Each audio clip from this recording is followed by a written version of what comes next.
One Vision GH, your best online news portal. For One Vision GH, Casafide Cassia, so any mamma Maquaba at the mobile for the Cassia so. Motamo son farming a palm monugen farming Casabria and Samaudo BSCC, our mind gun and moody bedi semubehunu. Namobatia One Vision GH, Yajabra Baba, Nubium Sacasia Bono. Moson farming a palm monugen farm, the SCC na Mamma Baba so Mosenia, baby be a mobiano, most mobatina mubehunu dear echo, and summer night. Na majibra me de ebeso monti wadaruma jibre na etie nsem na nsem na ya me de ebeso mo no medbedi kafi asefi NDC chinyama nyoko no emu na NDC amanyoko no ede so bo kase bi pa aba bebo wo sra ni panyi bi se afia bato no omampanyi abosa eye soja panyi ne pa se onni bone panyi bai na ensem no etise yankasa nu mama ne bo ebebe no achi no won finfini mantem nso mekọ efutu abaton pesua no eso na amanebo oba ene se independent candidate ya wo gina ho se adehie ento ne so aba no nyamra hyebedwani no aposifu e wo wini ba wo mo achi no waye den eno sumu nchemu ebeba mekọ time mensi no emu na amanebo efi wo aba so ene se NDC mabi wo makọ mo ho abomatwa mo ho confusion si no nipa num wo mo epra ne kwakwa mu no mekọ akowie nsem no ewo atiwa west Sina no ewo epoye mantemu na manebo efi wo banso ne se trotro droba bi wa hwenya me ani ma so pragia droba bi ti ahwe eye to eye nose to nose mouth to mouth de ne se esi pragia droba yi na no so aka to atwi se kabo adanya enu suma manebo me de beba be so mo midin e dia hwene pa amonu jemfa fabusua amanebo no enie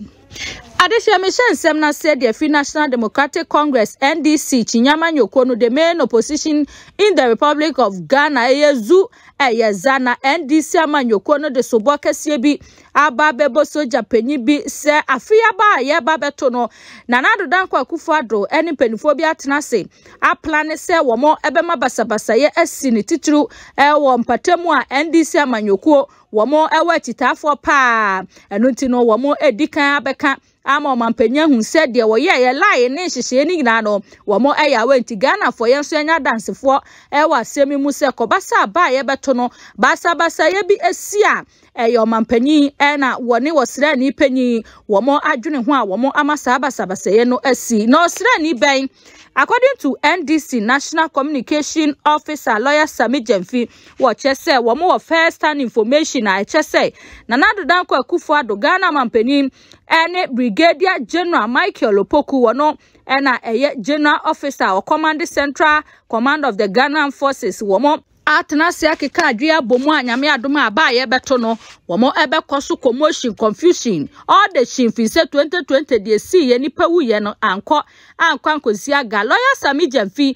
de sa Asem kese ya tudwa edabna da ya November bosome no ne da na etoso edu enkono wobra womo efre ensemtwefo etie kopie mu no na chese wode ensemi atudwa ogya ne party na mu na wono chese afimpinu ene aduonu nim basa ya hodo esi ye ne titu ewo ayawa so west wo goma no nam so anipa bi eto anananom ewo nsiedo ebi epraye no Brigadier General Opoku wono na e boss apa no na pa no na esi ne sunti de koso nya na ye planned enuti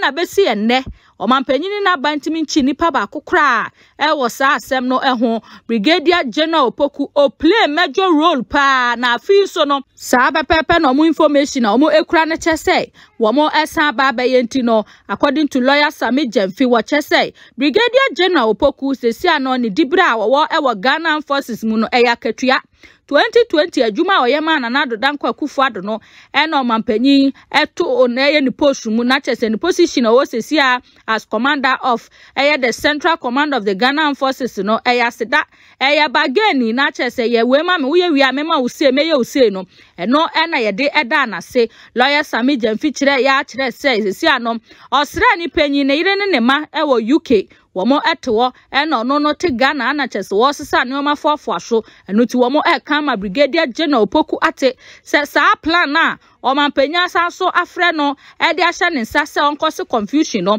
womo eya we 2020 de si ye no na nkose ye twe osrani na so yantwe na so instead no ya promote ne biem ndc amanyoko no chese womate se uko asutware camp ho no a womo training talks bi pa NPP talks bi na edani dro a wombema womo asrafo atade ahyentu na abeka se woye sojani so onye sojani ti no womo chese sa plan no mampanyi ene safo ye mpanifo nya atrase a plan domsem kwaya mo fa so eten de politician won kada na mom no de NDC amanyoko no kanyira ne se brigadier general opoku de woye afimpinu ne aduonu num no o sa ba be ye binti NDC mama mani ena ho na fe Ghana fo nyina so no ye hu amanyoko a ye pese wo mo esan so etena konwa no eso esi ababi adu no obia kasa bia obi agina so no afa ne ayi wom so ati ase baby adu no ayetro aye very very sleepy inti no wanya wade a obi ebemu atiko abo ho nti NDC amanyoko no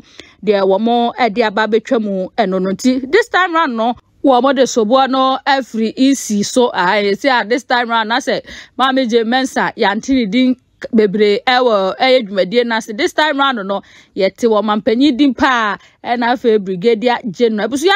yenko na ensempotia lawyer Sami Jemfi openyo kasa edema NDC amanyoko no woka edefa pa ba wochese na nado danko akufa do Ghana mampanyi ene wose ni panyi womo ebo ede afa afi abato homra.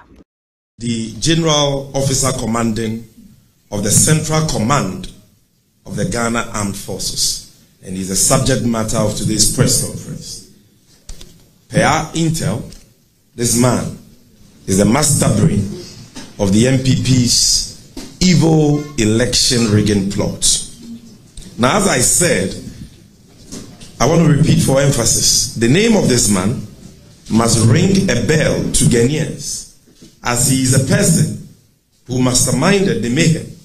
and brutality inflicted on innocent Ghanaians during the infamous Ayawaso West Wuogon by-elections held on the 31st of January 2019. As Director of Operations at the National Security Secretariat, Colonel Michael Kwejo Opoku, as he then was, commandeered and unleashed MPP thugs, including Double, to attack innocent civilians. Friends from the media, you will recall that many Ghanaians were shot, brutalized, and maimed. Not even the sitting member of Parliament, Oningo Pram, Honorable Sam Nati George, was spared by the MPP hoodlums, acting under the guise of national security. Appearing before the Short Commission after the incident, Colonel Michael Opoku, as he was then known, admitted that the masked MPP bandits who attacked and maimed innocent civilians did so under his express instructions. So I'm not the one making up anything. He himself, when he appeared before the Short Commission, testifying under oath, he accepted responsibility for the mayhem and the unprovoked brutalities that were meted out by the MPP hoodlums clothed in national security apparels on innocent civilians. And if you have forgotten, let's refresh our memory. Can we see the graphic.ga.com story on the said confession by the man we are talking about today, Brigadier General Opoku? Can we see the second image? No, the second image. Now, I want the top to show. What I need is the headline of the story. Good. So, this is a story published by Graphic Online by Seth J.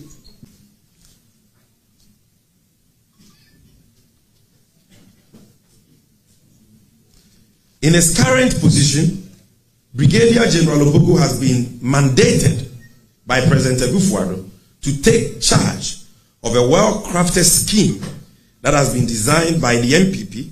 to rig the upcoming elections, particularly in the Ashanti region. Through ballot stuffing, swapping of ballot boxes, swapping of pink sheets, and other clandestine activities, starting with a special voting exercise scheduled for December 2nd of this year. Having relocated his family to the United Kingdom, Brigadier General Opoku has vowed to do all it takes to carry out his shady election rigging plots in exchange for the position of Chief of Defense Staff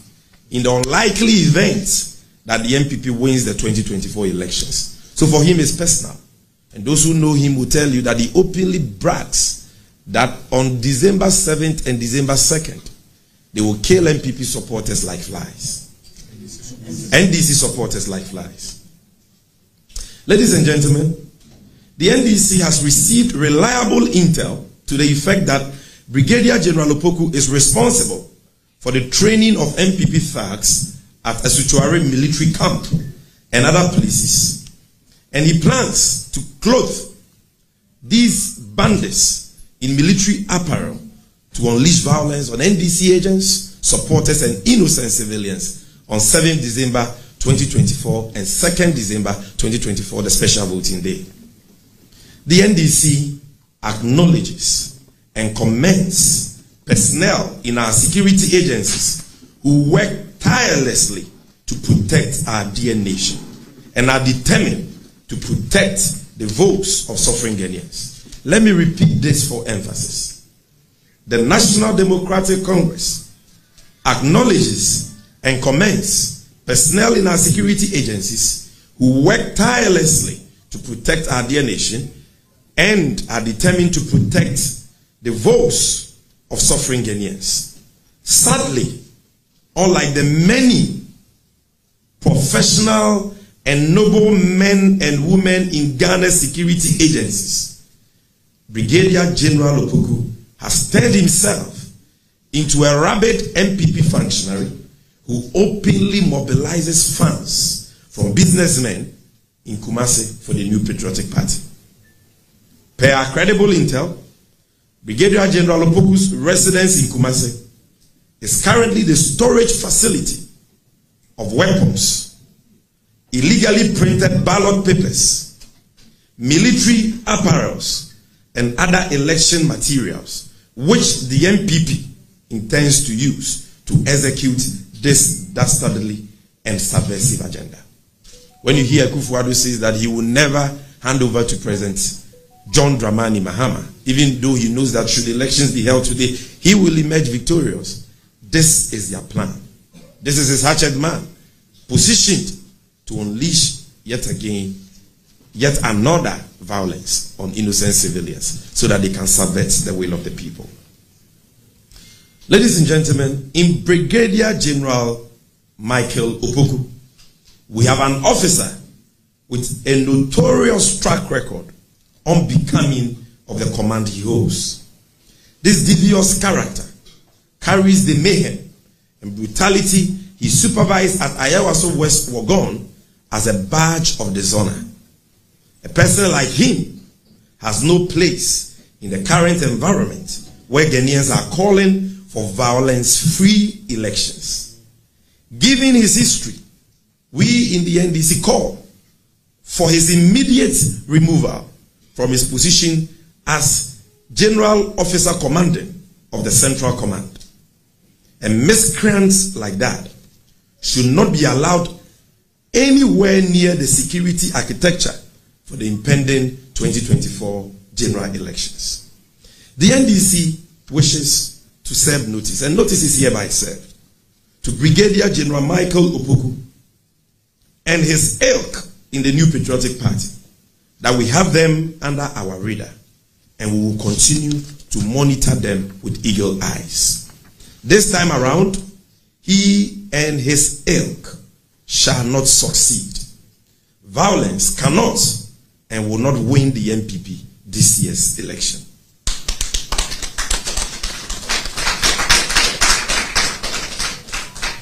The NDC calls on the Inspector General of Police, who is a chairman of the Election Security Task Force, not to allow any person to usurp his authority. Ghanaians still await justice for the 8 innocent Ghanaians who were shot and killed during the 2020 elections, including those shot in broad daylight at Echiman South. We have not forgotten how in Cabronu, in Banda, an innocent teacher trainee who doubles as an evangelist called Silas was stabbed and murdered in cold blood by MPP hoodlums. Until date, the perpetrators are walking free. And as a result, today you have a useless character, a buffoon like Abronye, who goes to Banda, the very place that young man was murdered. Not too long ago, a few days ago, he goes to that place and he says that in this year's election, more people will be murdered than we saw at Techiman. Well, I have news for him. If he tries anything silly, he will not live to see the aftermath of this year's election. Because the people of this country will not sit aloof and allow innocent Ghanaians to be murdered.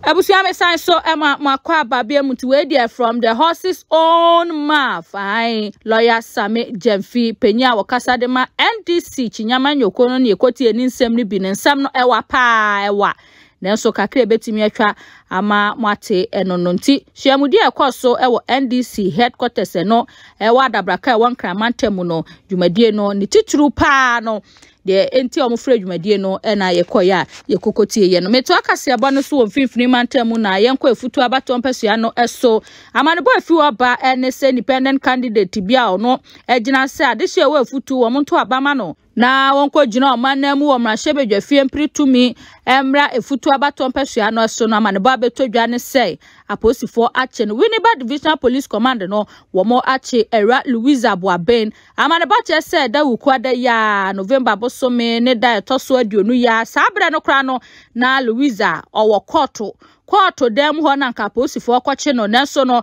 judge her ladyship Justin Marian Ajemanjesi wa makwan wo chese da bi nyesa na se obi ewotumi ana emra no de tumi she obi nsa wo so ye na adwuma ba ye no nipa no wo court wo se chinchira ache ye che no ye nya ne santi na ne judge na makwan krama posifo enwura court dem ho ankwan kwache Louisa ntino wobra koto ewie asem ni nyina de enti awura no kopie mu so wo koto nyina ne se wo se adenti na isi ede wono ne nomination file no aba bonten na chese wobra isi ebie nkrata tum obi amefa bi no no nkrata okofa ye de otwere wo so ni nyina no wo chese aba beda bonten anuti na wodi isi akọ eye koto nti no isi de na ode koto na posifo ba se wo mo eba beche no adan a amanebo kire se erabu abinyi wono okofajiri wobi esingrecha ehye baby na chese the same issue na wadi isi kwa court the same issue no so na ya chedo na chese akwa ye enibre sempa wabra court ni ewie ye no eni aposifo wo mo some de net no mo kan ni mu na so ne lawyer makwan etu wono ane ka na wo mo ede no etenemu a aposifo di ka na chia straight to Winneba amene mo ekasei no nhwehwemu ahyase a ekosom rabu abene lawyer Winifred Morris J wachese de aposifo ne ye niam ho se maba na mo bachi obi na nipa no ewo court a montwen am se montwen eno ne ye den wachese so sudden say an Ghana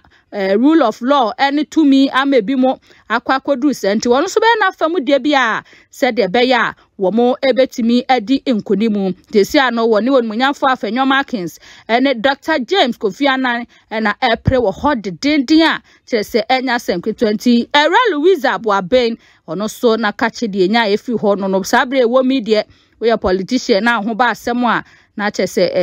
ya ha adwen pa la sawa asem kesiese enti ye hwe so se asem no sen na ebe konti amanebo chese the same issue no na chese Louisa ne nomination for na asem no ma ni din no nka free ballot paper no so na so ni lawyer epre ya ma chese wonya green light no nti obi nim de nti a osanso ekọ baka ama nsemi asanso PSA di ebedi akire na yahwe se ewra no no de isi akokot sesi ano aposifo nso de ne bekokot no bi ana se wo mbesiesie amasundwe aba meto ayansam no so epoyemantemu na busu afiri de afi epoyemantemu aba ne se okokura no ede boabe na no ewo atiwa west mense ewo epoyemantemu a Trotro droba bi ahwenyame anim eye to eye asopragia droba bi eti akana no ato atwe wakana no ato atwe apro nanum medo nyese wakano ena bi asebia no ne sensen ho na no soro no waka firi ho se pen wo wie yesa wode ne ho aka nwura posifo ehwehwe no na wasara hu semi mu ama ne bo no wode hye bia nani etua bibia efiri A to Z na nani etua ye friend stone wo chese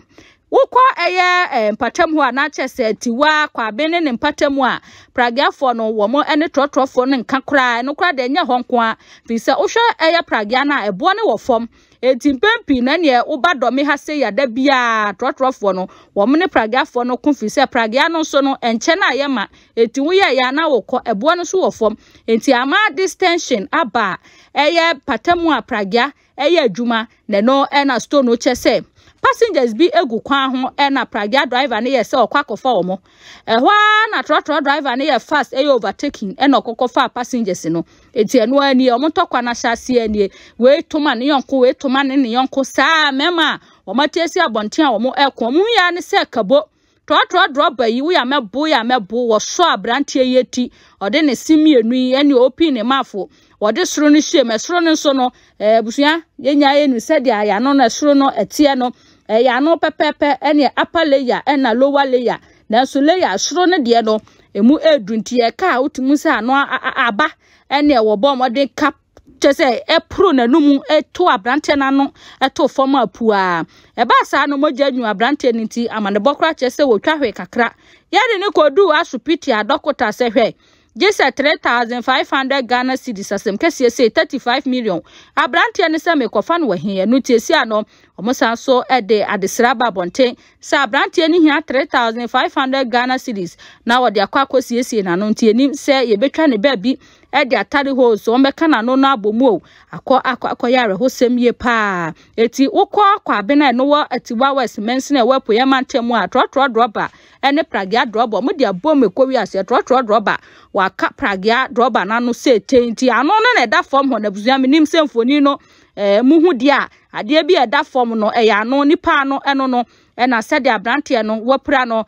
obi kan YouTube no ma ye kwan adwuma no wo mra nyesa nke de kire mo hwe no a owura ba wesi ano won sire nso na ne si eguso eno yare hosem a esida bia mekasa busua da bia no enkasa me de na ewom ntimi ye chinchina twan ba ni sei pragia droba itwa so no ko yanke no ano no trotro droba enso twa so no so ko yanke no ano no enkenya ni sei si ano sabi mekasa se nwura ba bi mu no daw aduane asabi umpe no ubedi fi se no ana wo eya mmiehu ne se abotire ewie nkunimdie bi wo ho a nipa na de ode yawo eya wodie wo mpa wo nso kanwa no tum wate ma obu emfu ubufu na ye bibia ono ne de nisi abesan number 1 hwe yie na amra no suso mu a 2 days kura okọ fiase 2 days 1 day kura wo bi ho a hune se wa ye mistake panti moma ye hu sedia yede ye nuanom ho mfom so ebe cheche ye nyina ye ho ne yetimi atena asumdiem ne akai se nya nsem nyina so na ye soso nsem bi ho aye kom na ekwa oba bi mekwa nsem no ewo time mensi no mu na malbo efu aba so ene se confusion asi ewo NDC achitafo bi ntema nipa num wo mo epra ye pa chese enya asem keto a wo makopie mu asupiti na enye asem keto amane bo kire se NDC amanyokuo no womo ehihye adwumadie se womo de ye peaceful gathering ai se enche ye ba beto aba no womo kai womo ho se de ye to aba se de awokwa na se womo in a way no education na womo ya womo enni ba bia confusion free ba adwumadie na se omu ya nsa ageta ene we nam ha we to ha we yese ene ntokwa gidi eti omo kan ye no na chese omu omu nya fast no eti omu ho anka na ye hari apofo no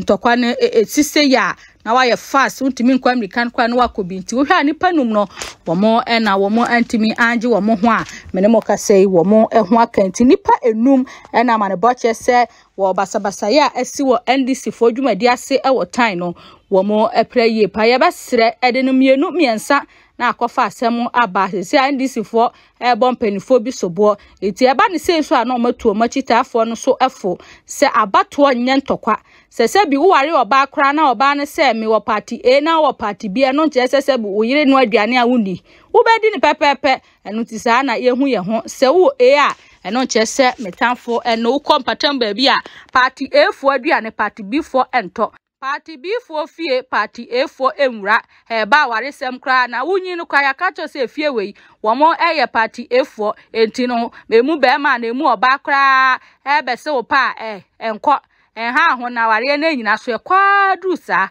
enti eno che se Ghana politics no ye nyina ye ni eje ho enu ti moma ye nya asumdue na ye ntimi enkyere mpanifo a womo ebedi yanim emfie nan ya edi yanim nti wo hwe wasetena na watu aba no se de se na efata kase ebo no asi abusua se ma me de ba ye no ni nyina no wasa meko na medibie mu aba na emom no ansa na meko no won subscribe ya message subscribe ma me ma foforo ansa nka kase boy bi no monte no mo so hu de ekọ medin ade ahwene pa mu no gemfo a beda mu nyina masibie mu ene madaje